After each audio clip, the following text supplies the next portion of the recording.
자, 오늘은 28문 문제를 한번 같이 읽어보실까요? 우리 같이. 시작. 그리스도께서 어떻게 높아지셨습니까? 바로 이어서 답을 읽겠습니다. 시작. 그리스도의 높아지심은 사흘 만에 죽은 자 가운데서 다시 살아나신 것과 하늘에 올라가신 것과 하나님 우편에 앉아 계신 것과 마지막 날에 세상을 심판하러 오시는 것입니다.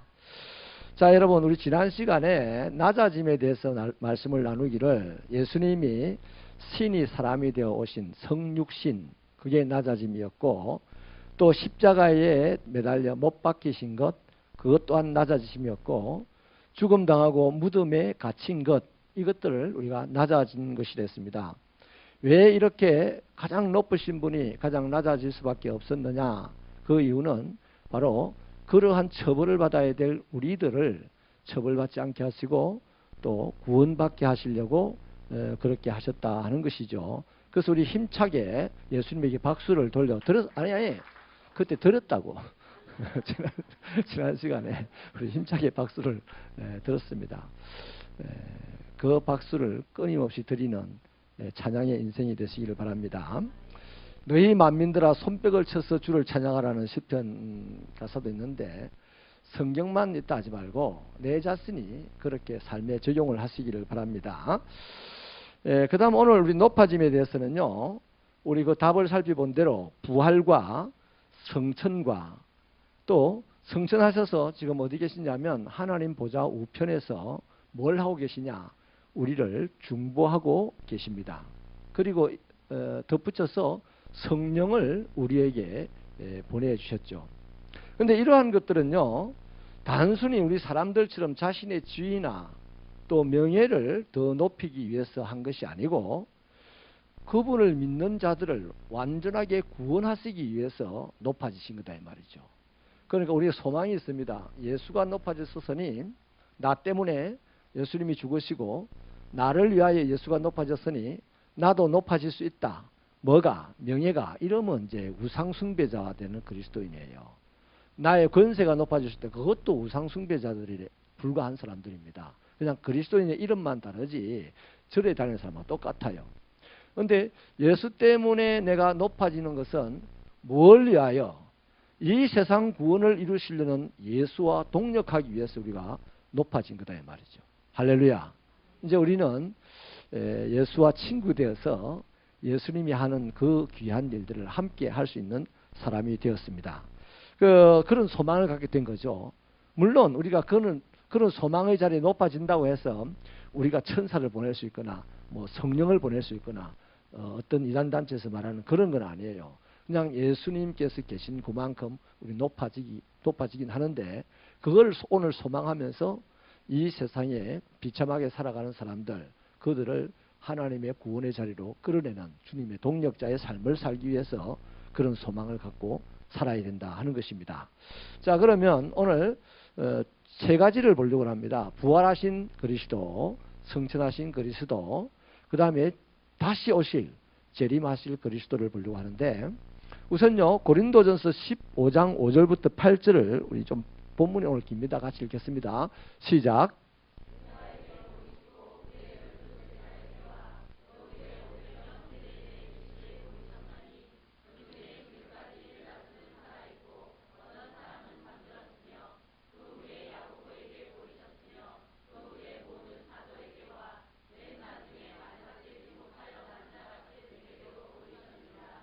아멘. 이게 소개된 사람들이 다 부활을 목격한 사람들입니다. 여러분, 이순신 장군 거북선 만들었어요? 예? 그 만약에 제가 이순신 장군이 거북선 안 만들었어요 이러면 여러분들 저보고 뭐라 했어요? 쭉 일본 피를 받았나 한다든지 뭐 속으로 온갖 이상한 생각을 하지 않겠어요? 근데 이순신 장군이 거북선 만든 거 본 사람이 여기 있습니까? 근데 누군가 봤어요, 그죠? 누군가 봐가지고 이순신 장군이 거북선을 만들었다고 어떤 책에다가 썼어요. 돌에다 쓸 수도 있고. 그럼 그것을 믿어요, 지금. 맞습니까? 예수가 죽었다가 부활한 이 사건을 본 사람들이 엄청나게 많습니다. 베드로도 있고 12제자도 있고 500여 명의 문도들도 있고 야고보 사도도 있고 그 다음에 또 모든 사도, 이 12제자들 보고 하는 얘기 아니고 그 당시에 모든 사도들, 그리고 만삭되지 못해 태어났다고 생각한 바울 자신도 예수의 부활하신 예수를 봤다 그래요. 자, 그러면 오늘 난 앞에 계신 분이 좋아서 난 앞에 계신 분 질문하는데 그 부담스러워서 자꾸 저 뒤로 가면 안 됩니다. 오수정 집사님, 부활하신 예수님 봤습니까? 이 사람들이 봤다니까 믿어야 돼. 그게 복입니다. 할렐루야. 부활하신 분을 봤다고 내가 봤어요 그러는데 나는 안 봤으니까 나는 안 믿어 이러면 그 사람 참 어리석은 사람이에요. 이 세상 천지에 내가 보지 않고 믿음을 가지고 알고 살아가는 사람이 참 대부분입니다. 그런 것들이. 그런데 봐야만 믿겠다. 이런 사람들은 결국 보기가 어렵죠. 또 이게 성경에 또 부활의 증거가 있는데요. 고린도전서 15장 17절 한번 보실까요? 15장 17절 시작.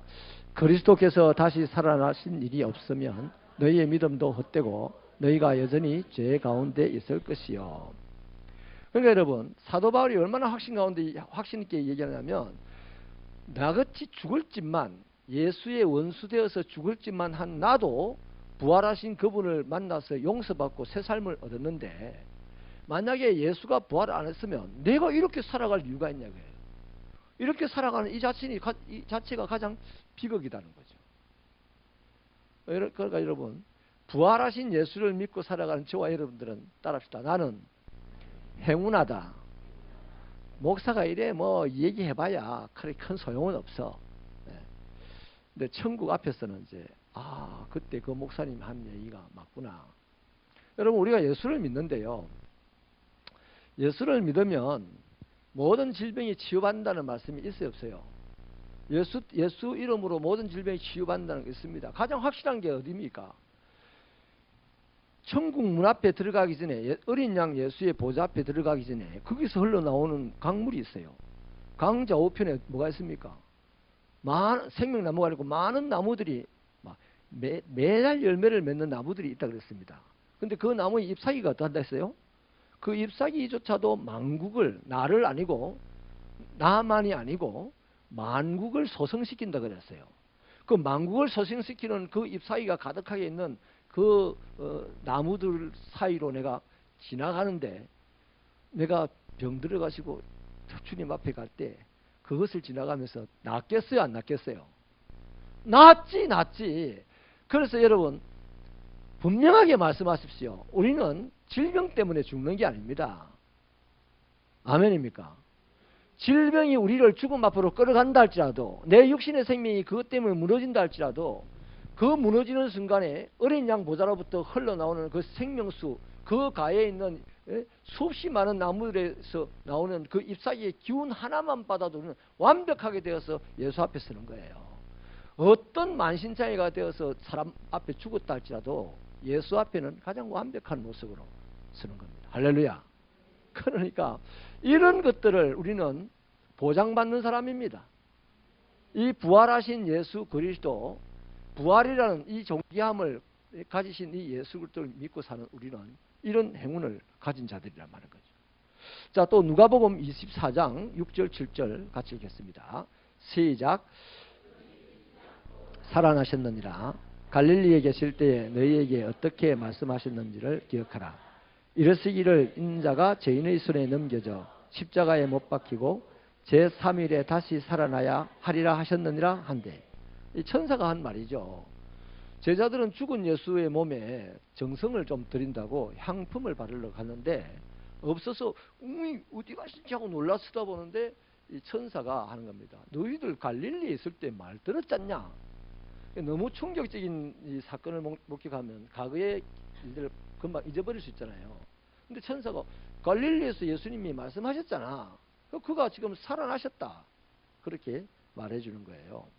자, 그러면 여러분, 이 예수님의 부활은 마치 육체가 부활한 것이 아니고 영만 부활하셨는가? 이렇게 생각을, 고민을 할 수도 있어요. 근데 예수님은 분명하게 말씀드립니다. 육체로 부활을 하셨어요. 근데 그 부활하신 육체가 사람들에게 어떤 능력까지 이제 그전에 보이지 않았던 능력을 보였냐 하면 시공을 초월하는 능력을 보인 육체로 부활을 하셨습니다.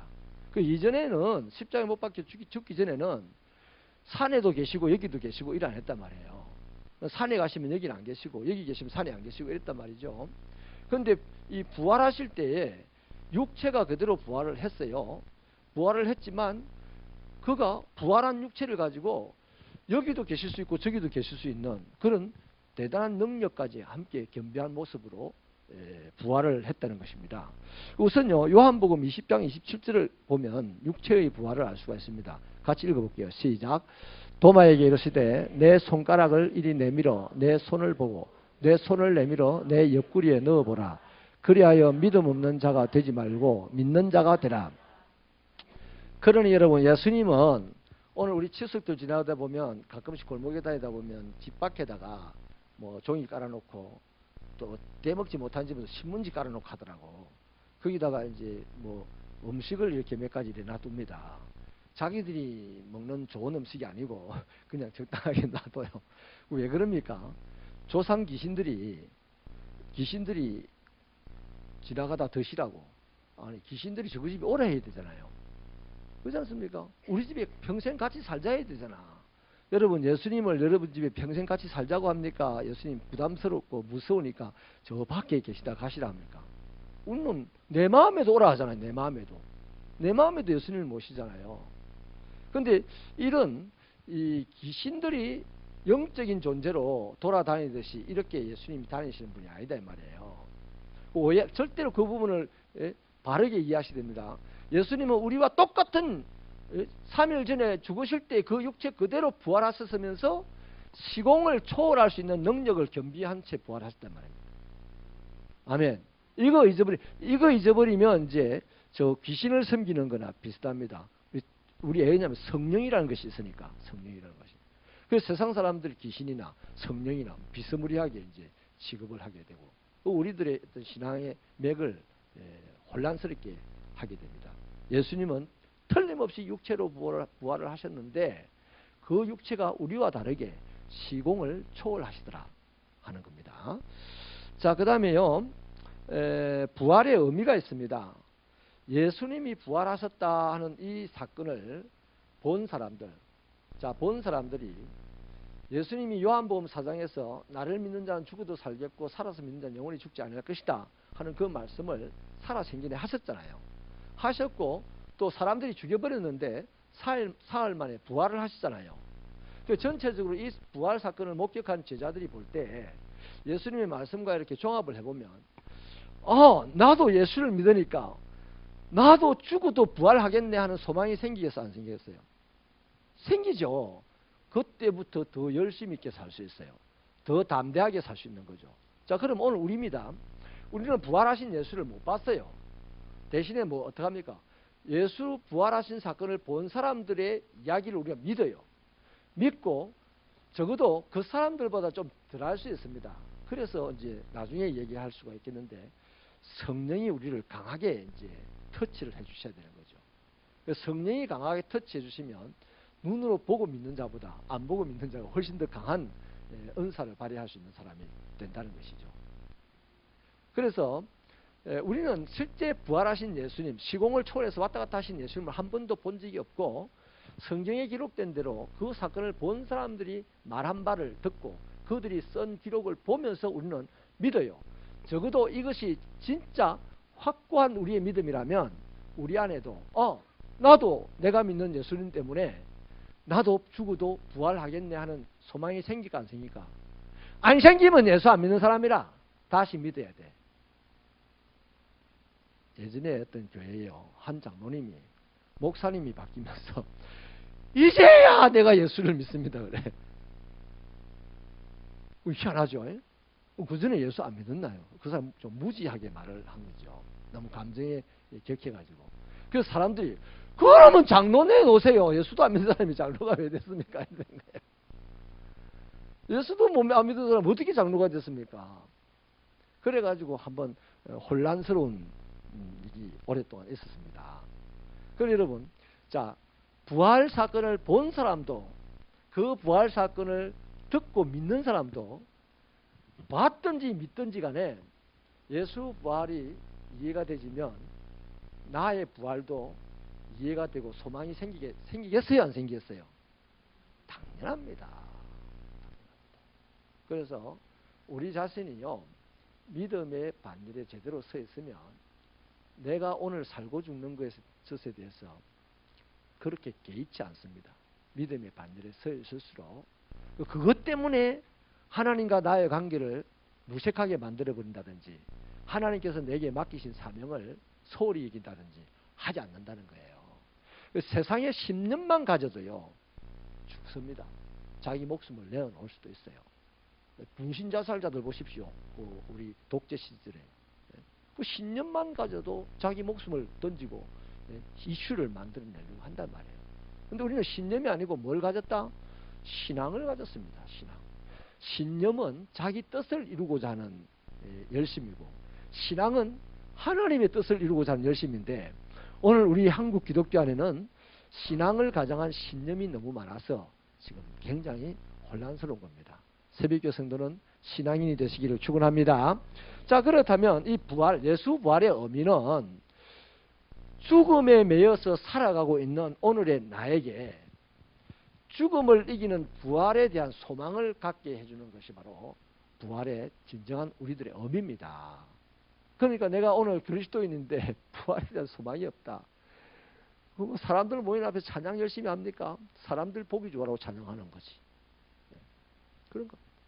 그래서 우리가 나의 미래에 대한 소망, 궁극적으로 내 육신의 죽음 이후에 대한 소망이 예수 부활로 말미암아 있을 때 그 사람의 신앙은 이 땅을 살아낼 수 있는 신앙이 되는 것입니다. 할렐루야. 로마서 6장 9절 한번 읽어볼까요? 6장 9절 시작. 이는 그리스도께서 죽은 자 가운데서 살아나셨음에 다시 죽지 아니하시고 사방이 다시 그를 주장하지 못할 줄을 알미로라. 이거 믿습니까? 예수의 죽으심도 나를 위하여, 예수의 낮아지심도 나를 위하여, 예수의 높아지심도 나를 위하여라면 예수님의 저 부활을 나를 위한 것으로 우리가 믿으신다면 우리 내 삶의 미래, 내 삶의 죽음 이후의 부활을 우리 충분히 소망 가운데 가질 수 있기를 축원합니다. 고린도전서 15장 20절 우리 같이 읽겠습니다. 시작. 그러나 이제 그리스도께서 죽은 자 가운데서 다시 살아나사 잠자는 자들의 첫 열매가 되셨다. 그분은 첫 열매, 그냥 은혜야. 사랑하고 존경하고 이쁜 은혜야. 본문을 항상 성경 본문을 띄워놔. 다음 하라 할 때까지. 그 성경 본문이 훨씬 좋은 거야, 그림보다. 자, 예수님이 잠자는 자들. 자, 여기서 벌써 성경은 소망 가운데 이야기하고 있습니다. 우리는 죽은 자라 그러는데 성경은 자는 자라 그럽니다. 따라합시다. 우리는 세계 최고의 부잣집 자식들이다. 네. 종의 자식은 해 뜰 때 일어나가지고 소 꼴배로 가야 돼요. 근데 주인집 자식은 해가 중천에 떠도 안 일어나. 자기 배 안 고프면 안 일어나도 돼. 그 안 일어난다고 종이 들어와 두드리 패고 일 안 합니다. 근데 종의 자식은 안 일어나면 두드리 패는 거예요. 그래서 우리는 이 사망을 성경은 잠이라고 표현을 해요. 좀 오래 자는 겁니다. 내 육신이 죽는다는 것은, 죽음에 처한다는 것은 오래오래 자다가 일어나는 거라 이 말이죠. 할렐루야. 그게 잠자는다는 표현입니다. 죽는다는 표현을 하나님이 안 써요. 성경은 안 써요. 잠잔다. 다시 일어나는 것이 이제 부활이죠. 그래서 예수님이 첫 열매니까 두 번째 열매가 있다 없다? 있어요. 세 번째 열매도 있어요. 하나님에게는 열매가 어떻게 했다? 끊임없이 있는 게 하나님 나라 아닙니까? 하나님 역사잖아요. 그래서 우리는 주님이 내 부활의 첫 열매니 나는 두 번째 열매일지 세 번째 열매일지는 모르지만 나도 부활의 주인공이 될 사람이다 하는 것을 우리 부활의 의미로 갖고 살기를 축원합니다. 그 다음 성천하신 예수 그리스도를 보겠는데요. 이 부분에는요, 이제 또 이것도 우리가 한번 의미를 짚어봐야 되는데, 마태복음 28장 16절로 20절을 우리 쭉 한번 읽어보십시다. 시작.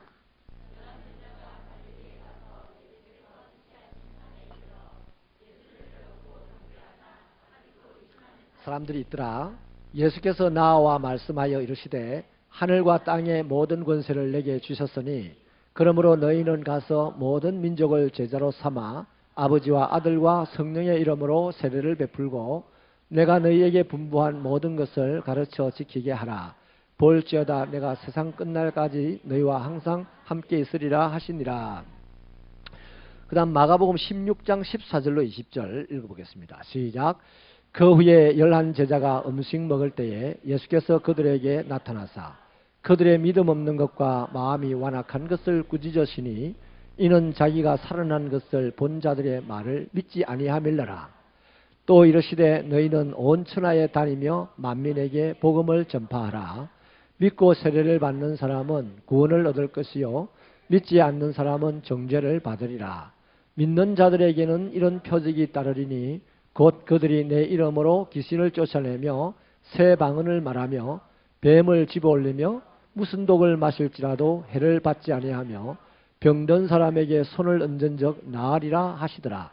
주 예수께서 말씀을 마치신 후에 하늘로 올려지사 하나님 우편에 앉으시니라. 제자들이 나아가 두루 선포할세 주께서 함께 역사하사 그 따르는 표적으로 말씀을 확실히 정언하시니라. 그 다음 누가복음 24장 44절부터 53절요. 시작. 또 이르시되 내가 너희와 함께 있을 때에 너희에게 말한 바 곧 모세의 율법과 선지자의 글과 시편에 나를 가리켜 기록된 모든 것이 이루어져야 하리라 한 말이 이것이라 하시고 이에 그들의 마음을 열어 성경을 깨닫게 하시고 또 이르시되 이같이 그리스도가 고난을 받고 제3일에 죽은 자 가운데서 살아날 것과 또 그의 이름으로 죄사함을 받게 하는 회개가 예루살렘에서 시작하여 모든 족속에게 전파될 것이 기록되었으니 너희는 이 모든 일의 증인이라. 볼지어다 내가 내 아버지께서 약속하신 것을 너희에게 보내리니 너희는 위로부터 능력으로 입혀질 때까지 이 성에 머물라 하시니라. 예수께서 그들을 데리고 베다니 앞까지 나가사 손을 그들에게 축복하시더니 축복하실 때에 그들을 떠나 하늘로 올려주시니 그들이 그에게 경배하고 큰 기쁨으로 예루살렘에 돌아가 늘 성전에서 하나님을 찬송하니라. 하나만 들겠습니다. 사도행전 1장 8절 시작. 오직 성령이 너희에게 임하시면 너희가 권능을 받고 예루살렘과 온 유대와 사마리아와 땅끝까지 이르러 내 증인이 되리라 하시니라. 아멘. 자, 이 네 군데 우리가 읽었던 이 말씀은 예수님이 성천하시기 직전에 이제 마태가 본 무리들 앞에서 또 누가가 본 무리들, 마가가 본 무리들, 그 다음에 누가 사도행전 누가가 본 무리들 이런 사람들 앞에 하신 말씀, 마지막으로 하신 말씀이에요. 마지막으로 말씀을 하시고 이제 성천을 하셨죠. 그런데 제자들이요, 사도행전에 보면 주님이 성천을 이 말씀을 하시고 성천하시니까 제자들이 쳐다봤다 이렇게 하지 않고요, 자세히 쳐다봤다 이럽니다. 자세히 쳐다. 뭐 하려고 자세히 쳐다봤겠어요? 이제 그 자세히 쳐다봐가지고 설명을 잘해야 돈을 벌어. 설교도 잘해. 그런데 예수님이 원하는 거는 자기를 잘 올라가는 그 모습, 예수님이 올라갈 때 구름을 타고 올라가더라, 손을 흔들면서 올라가더라, 뭐 이런 것들을 공부하라고 보라는 게 아니고 잘 들으랬습니다. 예수님이 성천하실 때 마지막 제자들이 하신 말씀은 한마디로 말하면 유언이라고 하시잖아요. 그 또한 그 유언을 가만히 보니까 제자들에게 주신 사명이에요. 사명. 제자들이 해야 될 일이에요. 그게 뭡니까? 예수를 그리스도로 하나님의 아들로 너희들의 구원자로 증거하라는 명령이었습니다. 명령. 예수님의 성천만 우리가 생각하면 예수님 가고 난 안 갔어요. 그러면 세월만 가면 거리가 멀어지지 않겠어요? 근데 예수님께서 떠나시면서 하신 말씀이 우리는 유언이라고 하는데 명령입니다. 명령. 뭐 하라? 예수를 전하라. 따라합시다. 예수를 전하라. 예수께서 성천하시면서 이런 사람에게도 이런 사람에게도 이런 저런 사람에게도 한결같이 이런 사람에게는 이렇게 말해주고 저런 사람에게 저렇게 말해주고 하면 좋겠는데 할 말이 안 많겠어요. 근데 예수님은 한결같이 자기를 전하라 이렇게만 말했어요. 그게 중요하다 안 중요하다? 너무나 중요한 겁니다. 예수가 그리스도라는 사실을 증거하는 것보다 더 중요한 건 없어요. 예수가 어떻게 죽었다? 예수가 그리스도라는 사실을 증거하는 것보다 안 중요합니다. 예수가 어떻게 죽었다는 것을 설명하는 것이 안 중요하다는 게 아니고 예수가 그리스도라고 말하는 것보다 안 중요하다 이 말이에요. 아멘입니까? 예수를 우리가 아무리 잘 설명해도요, 예수가 그리스도입니다 하는 그것이 더 정확한 답입니다. 인정하시면 아멘. 그런데 우리가 신앙생활 하면서 예수에 대하여 많이 알려고 그러고 예수에 대하여 설명을 많이 하려고 그러는데 예수가 하라고 하면 잘 안 하려고 그래. 그래서 우리는 무기력한 그리스도인들이 되는 겁니다. 초창기 한국 교회가 예수를 많이 알았습니까? 많이 알기는 미국에서 온 선교사님들이 더 많이 알았어요. 그렇잖아요. 그런데 예수님의 역사는 누가 많이 일으킵니까? 한국 초창기에 무식한 그 우리 선조들이, 예수 믿는 선조들이 예수의 역사를 훨씬 더 많이 일으켰습니다. 예수에 대하여 예수 자신만큼 아는 사람이 어디 있겠어요? 없어요. 그런데 예수님이 제자들 보고 성령이 너희에게 임하시면 이보다 더한 일도 행하리라 그랬어요. 예수보다 더한 일도 할 수 있다고 예수님 스스로가 오픈하고 우리에게 기회를 주셨단 말이에요. 할렐루야. 그래서 이 성천이라는 것은 성천이라는 이 높아짐은 그것만 이해하면 안 되고 성천 때 주님이 우리에게 명령하신 것을 사명으로 이해를 해야 됩니다. 그래서 이 성천하신 예수님이 무엇을 하고 계십니까? 연이어서 이제 설명을 해야 되겠는데 로마서 8장 34절을 읽어볼게요. 시작. 누가 정죄하리요? 죽으실 뿐 아니라 다시 살아나신 이는 그리스도 예수시니 그는 하나님 우편에 계신 자요 우리를 위하여 간구하시는 자시니라. 그 예수님은 지금 하나님의 우편에서 우리를 위해서 간구한다. 다시 말하면 우리를 중보하고 계십니다. 세상 일 다 끝났다고 그 주님 하나님 우편에서 그냥 충분히 자고 계시고 이런 게 아니에요. 하나님이 졸지도 아니하시고 주무시지도 아니하신다 했잖아요. 우리의 일구일석을 같이 다 살펴보는데 얼마나 실망스럽겠습니까? 제자들의 삶이 그 이후 세대에 오는 예수의 제자들의 삶이 예수를 직접 본 사람이든 직접 본 사람이 듣고 믿어서 예수를 따르는 제자들이든 하여튼 예수 이후의 제자들이 살아가는 그 삶을 졸지도 아니하고 주무시지도 아니하고 내보는 하나님이 하지 않겠어요? 그때에 예수님이 뭐라 하겠습니까? 도끼를 한 번만 더 거두어 주세요. 한 번만 더 거두어 주세요. 잘할 겁니다. 잘할 겁니다. 이렇게 지금 예수님이 중보하고 있다는 겁니다.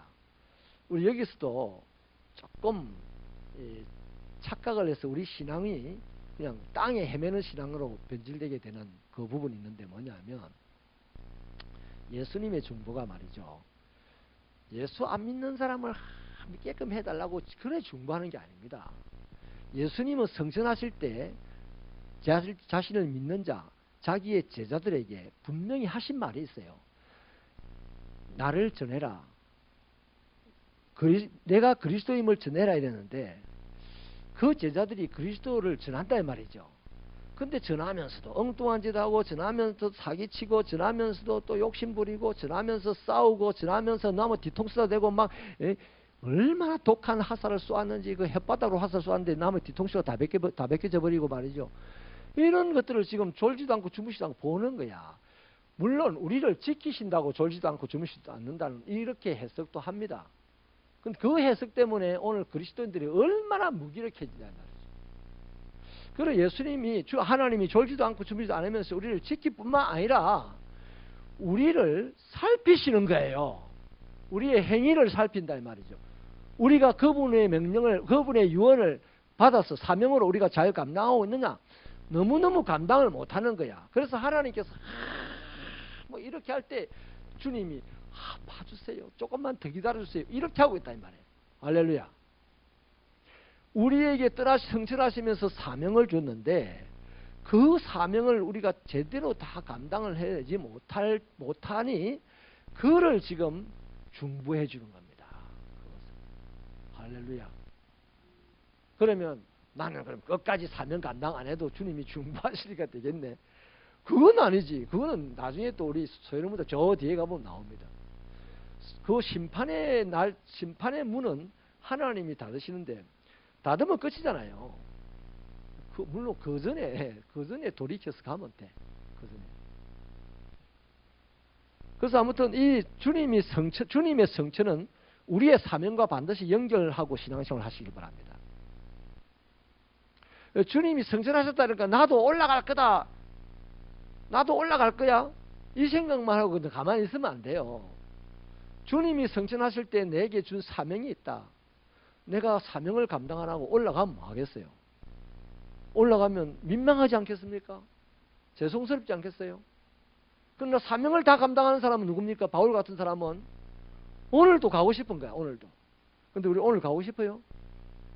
오늘 우리가 가고 싶지 않아요. 천국 가고 싶은 사람 있습니까? 솔직히 지금 천국 가시라고 하면 목사님 감사해요. 저의 가는 길을 빨리 가게 해주셔서 감사해요. 이러는 분 있어요? 목사님 하필 또 기분 나쁘게 꼭 그리 빨리 죽으라는 소리를 하냐고. 이런 식으로 받아들이는 사람이 훨씬 많은 거예요. 그러니까 천국 가기 전에 우리 할 게 뭐다? 주님이 맡기신 일을 해야 되는 거예요. 그 일을 감당해야 되는데 감당을 못하니까 천국에서는 지금 주님이 중보하고 있어요. 그 주님도 얼마나 마음이 안타깝겠습니까? 제대로 감당하기를 바랐어. 하나님에게 사정을 한번 해놨는데 내일 보니 또 감당을 안 하고 있어요. 또 사정해야 돼. 주님은 이렇게 우리를 위해서 하나님께 지금도 쉬지 않고 사정하고 있다. 그 말씀을 이해하시면 주의 일을 좀 더 열심히 할래요, 안 할래요? 열심히 하시겠습니까? 안 하겠습니까? 목사님 이 정도 하면 안 됐습니까? 주일날 예배드리고 수요일날 예배드리고 어쩌다가 한 번씩 새벽기도 도는데요. 끊임없이 우리가 다 하지 못하는 마음이 생긴다면 중보하시는 주님을 느끼기 때문에 우리를 중보하시는 주님을. 자, 그 다음에요. 주님이 우리에게 성천하시면서 사명을 주셨고 천국에서는 우리를 중보하시는데 중보하실 그때 우리에게 보내주신 분도 있잖아요. 뭘 보내주셨어요? 성령을 보내주셨습니다. 성령을. 그래서 성령이 오셔서 우리로 하여금 그러한 일들을 감당을 할 수 있도록 도우는 거죠. 그러니까 주님이 성천하셔서 한 일이 많습니다. 우리를 중보하시고 성령을 우리에게 끊임없이 보내시고 물론 끊임없이 우리가 안 받아들이지. 어쩌다가 한번 받아들여가지고 그거 가지고 평생 울어먹고 살지. 성령을 주님은 매일같이 우리에게 보내주십니다. 집회 때마다 보내주시고 기도할 때마다 보내주시고 말씀 앞에 설 때마다 보내주시는 줄 믿으시면 두 손 들고 아멘. 한 번 더 두 손 들고 아멘. 가능하면 이런 게 안 하겠습니다. 두 손 들고 아멘 이런 거 안 할게요. 주님은 성천하실 때 그렇게 높아지면서 그냥 등 따시고 배부르게 이제 할 일 다 했다고 주무시려고 높아진 게 아니고 우리를 중보하고 사명 감당할 수 있도록 성령을 보내주시고 그러시려고 성천을 하셨다 하는 겁니다. 자, 요한복음 16장 7절 같이 읽겠습니다. 시작.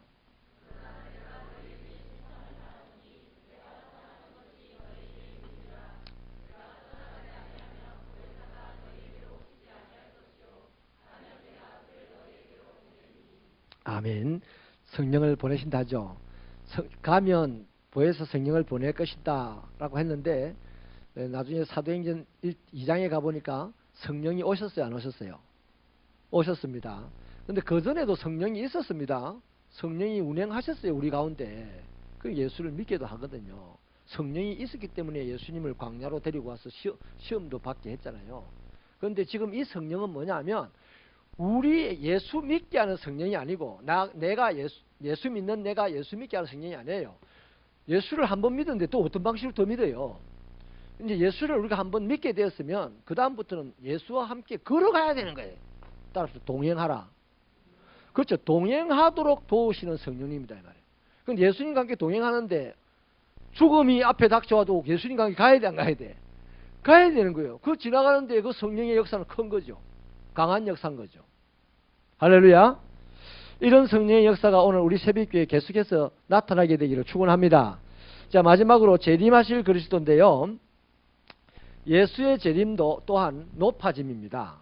왜 높아짐이냐면 예수님이 처음 우리에게 오실 때는 마구간에서 태어나 가지고 당신이 하신 말씀에 의하면 종으로 섬기려고 오셨어요.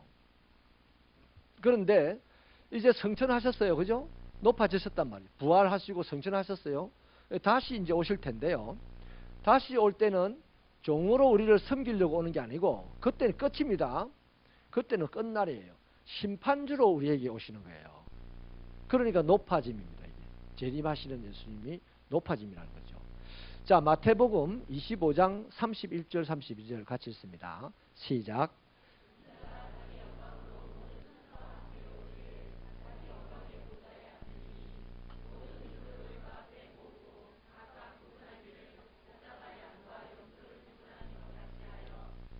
아멘. 자, 예수님이 오시는데 보좌에 앉으신댔죠. 어떤 보좌입니까? 영광의 보좌랬습니다.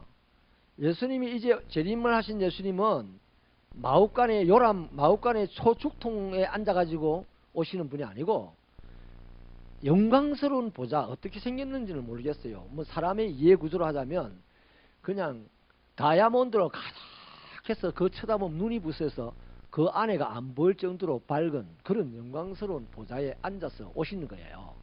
그 오셔가지고 서서 막 일이 안 하고 앉아서 뭐 하신다? 우리를 심판하신다 그랬어요. 심판. 대단한 권세를 가지고 오시는 거죠. 영광과 권세를 입고 가지고 이 땅에 오시는 거예요. 자, 마태복음 16장 27절요. 시작. 아버지의 영광으로 그 천사들과 함께 오리니 그때에 각 사람이 행한 대로 갚으리라. 자, 아버지의 영광, 저기서는 아까 영광의 보좌에 앉았을 때였는데 여기서는 아버지 영광으로 천사들과 함께 온다 했습니다. 사람들이 그 모습을 보면 어떻게 되겠습니까? 놀라서 자빠지고 기절초풍을 하고요. 바위야 나를 굴러와서 나를 덮어버려라 하기도 하고요.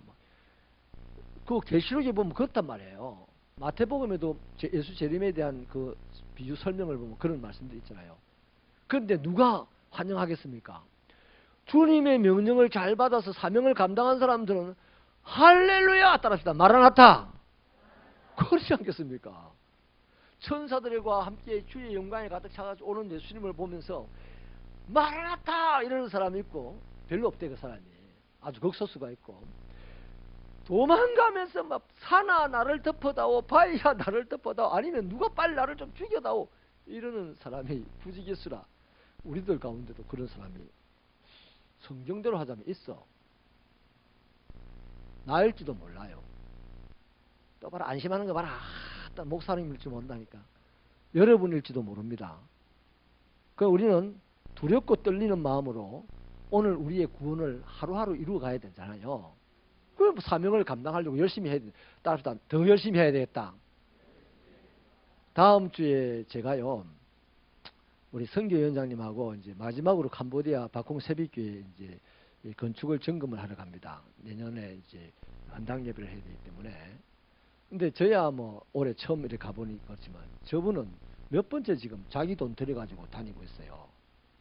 내가 5만 원 준다 그랬습니다. 5만 원. 5만 원 됐습니다. 그 5만 원이 집사님 80만 원보다 큽니다. 저 봐라, 싱긋이 비웃는 거 봐라. 여러분 기도해 주세요. 이게요, 뭐가 좋다고 가겠습니까? 그 돈을 들여가지고 자기에게 주님이 맡겨주신 사명이기 때문에 본인 안 가면 누가 가겠습니까? 그래서 가는 거예요. 그래서 우리는 이 재림하실 예수를 기다리면서 성천하신 예수님이 우리에게 하신 말씀을 꼭 붙들고 사명 감당해야 되는데 더 열심히 하셔야 돼요. 특히 우리 새벽교회는 더 열심히 해야 돼요. 새벽교회는 보통 교회하고 다릅니다. 적어도 약 1400년 가까이 지금 엄청나게 오래 캣 묵은 이 신라시대 때부터 있던 이 통도사 이 절에 이 어두운 음기가 가득하다 이 말이에요. 어두운 기운이 가득한 이곳에서 우리가 예수의 빛을 발하려면 저 뭐 화려한 교회들이 있는 곳에서 신앙생활하는 거 달리 해야 돼. 어떻게 해야 되겠습니까? 더 열심히 있게 사명을 감당해야 되는 거예요. 할렐루야. 자, 골로새서 3장 4절, 데살로니가서 4장 13절 18절은 다음에 읽겠습니다. 그냥 영광과 건세와 관련된 내용입니다.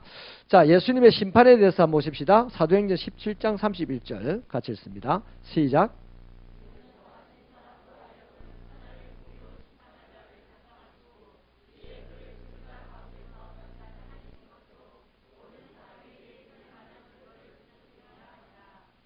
아멘. 하나님께서 심판날을 이미 작정을 해놨습니다. 그 아무도 몰라요. 나타난 게 아닙니다. 이 새벽기도 오신 분들은 들었던 얘기인데, 하나님이 작정한 예수의 재림의 날, 심판의 날은 하나님이 나타내시질 않았어요. 감춰놨어요. 그건 하나님의 것. 그거 알라고 막 디비고 이러면 정신이 돌아버리거나 아니면 이단이 되거나 둘 중에 하나 됩니다. 우리가 신경 써야 될 것은, 따라합시다. 나타난 것만 열심히 하면 돼. 나타난 게 뭡니까? 하나님 말씀입니다. 성경에서 이래라 하는 거 이래하고 저래라 하는 거 저래하면 되는 거예요. 그것만 하면 돼요. 밝혀지지 않은 것을 밝혀보겠다고 애쓰지 마시기 바랍니다. 자, 그래서 하나님이 심판의 날을 딱 정해놓고 그 와중에 또 작은 타임테이블을 해서 예수가 십자가에 못 박혀서 우리를 대신에 죽게 하시고 그 사실을 믿는 사람들을 구원받게 하시고 그 사람들의 삶을 보고 마지막에 심판하게 하시는 그 내용입니다. 자, 고린도후서 5장 10절 읽겠습니다. 시작. 그가 이같이 큰 사망에서 우리를 건지셨고 또 건지실 것이며 이후에도 건지시기를 그에게 바라노라. 아멘. 자, 주님이 우리를 건지셨고요. 또 건지신대. 그 건짐이 뭐겠습니까? 한 번 건진 사람은 뭐 한다 또 건지겠습니까? 그 사명 관련된 문제단 말이에요.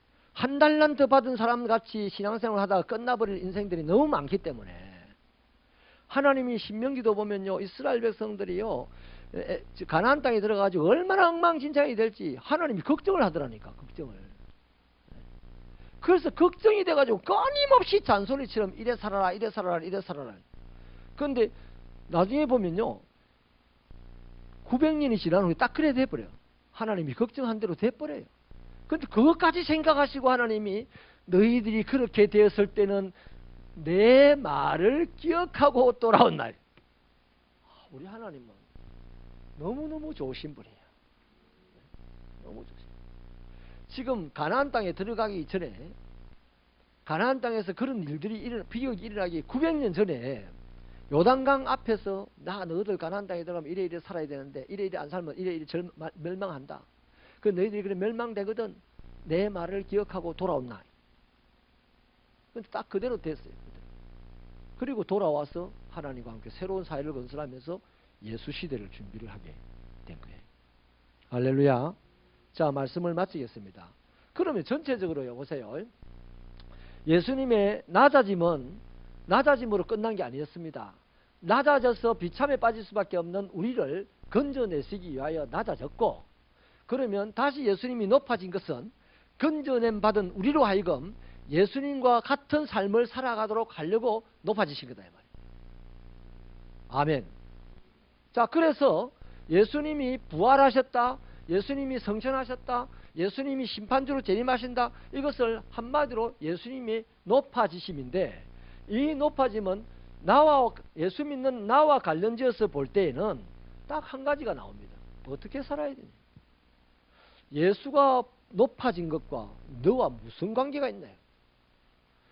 내가 예수님이 원하는 방식으로 살지 않으면 예수의 높아진 것과 아무 상관이 없어요.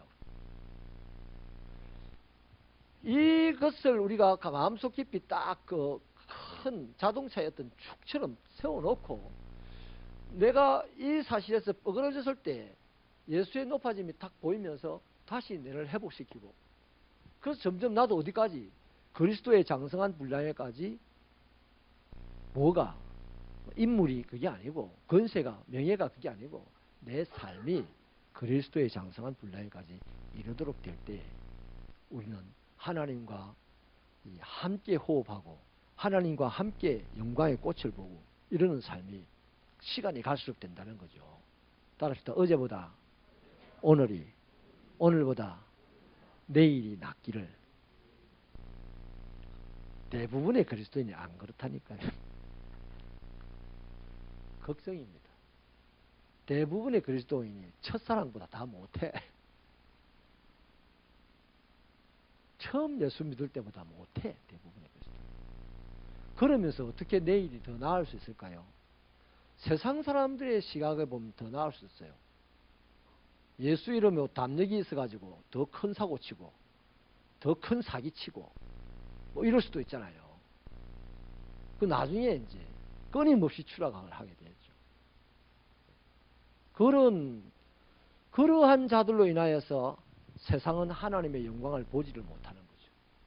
내가 비록 가난하게 살고 내가 비록 못났고 못 배웠지만 나 때문에 낮아지셨고 나를 위하여 높아지신 그 주님을 생각하면서 거기에서 나를 향하여 원하시는 바가 나도 예수님처럼 살아내기를 바라는 주님의 마음을 우리가 확인을 한다면 그렇게 살려고 한 걸음 한 걸음 나갈 때 점점 나아지는 인생이 될 줄 믿습니다. 예수 믿고 부자 됐다고 저 사람 예수 닮았다 이러는 사람 소리 듣는 사람 있습니까? 예수 믿고 부자 된 사람 많아요. 예수 믿고 권세 잡았다고 많아요. 그런 사람 권세 잡았다고 해서 야 저분이 예수님 닮았다 이런 분들 소리 듣는 분들 있습니까? 없어요. 없어요. 의대를 나와가지고 수십억을 벌 수 있는 그 쟁쟁한 젊은 의사가 저 탄자니아에 가가지고 말이죠. 예? 비참하게 살아가는 아이들과 함께 흙바닥에서 뒹굴면서 예? 그들 몇 년 일하다가 뭐 암이 걸려가지고 죽어버렸어. 그런데 그렇게 세상적으로 보면 실패한 그 사람을 보고 사람들은 예수를 닮았다 그래. 나 계명대학 개인적으로 굉장히 좋아합니다. 계명대학에 그 훌륭한 사람들이 많이 나와요. 우리 통합측에 원래 재단 학교였는데 이 통합측 지도자들이 잘못해가지고 막 그냥 사하고 넘어가 버렸어요. 오래전에. 근데 거기 우리 얼마 전에 동영상 봤잖아요. 작년에 박누가 선교사님 데모하다가 학교 쫓겨날 뻔해가지고 저 어디 해외에 한번 나갔다가 아 이거 이래야 안 되겠다 해가지고 정신 차리고 공부해서 의사가 돼가지고 한국에서 일도 안 하고 그냥 필리핀에 돌아다니다 본 필리핀 거기 가가지고 예? 사회하다 얼마 올해 돌아가셨어요. 올해 돌아가셨어요. 근데 그분이 뭐 하면 약할 때 살아갑니다. 얼마나 멋져. 얼마나 멋져요. 그런 사람을 보고 예수님 닮았다 그래. 5만 명을 그리는 목사님이 할렐루야 하고 손수건 하는 데는 그거 보고 와 예수님 닮았다 이러는 분 없어요. 없어요. 그러니까 오늘 우리 예수 믿는 우리들이 신기루를 쫓아가면 안 됩니다. 예수를 쫓아가시기를 바랍니다. 예수는 나 때문에 낮아졌었고 나를 위하여 높아지신 분이에요. 원하는 바가 뭐냐면 니도 나처럼 살아라고. 그 니 나처럼 살면 세상에서 비록 볼품이 없는 것 같아도 예수 닮았다는 소리 들을 것이고 그러면 니 영원히 살아야 될 그 하나님과 나의 앞에서 떳떳하게 살 것이다. 의의 면류관을 가지고 옳다는 소리를 들으면서 살 것이다. 그거예요. 그러니 우리 예수 꼭 붙들고 예수 바로 믿고 사십시다. 할렐루야.